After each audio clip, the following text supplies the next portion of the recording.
Welcome to my channel. Orbi satellite colors not matching? Here's the fix.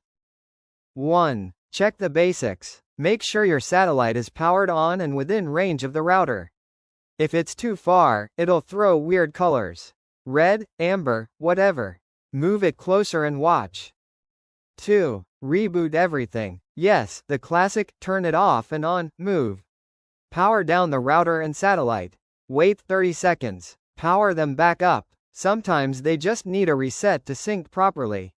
3. Firmware updates. Outdated firmware will mess with the lights and syncing.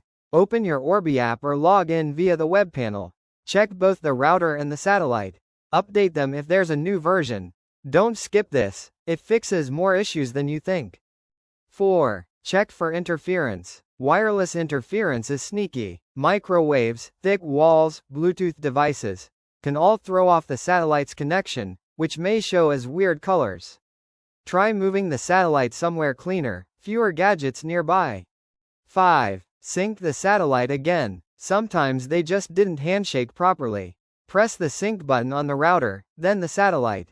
Wait. Lights should turn white or blue depending on your model. If it's still off, try repeating. 6. Factory reset. This is the nuclear option, but sometimes necessary. Hold the reset button on the satellite for about 10 seconds. It'll wipe it, then set it up from scratch. 7. Check cable connections. If your Orbi setup uses wired backhaul, make sure the Ethernet cables are snug. Loose cables equals wonky colors and weird behavior. 8. Contact support. If you've done all the above and it's still acting up, call in the pros. Sometimes it's a hardware glitch, and they might replace the unit. Yeah, not ideal, but better than staring at blinking lights forever. Thanks for watching.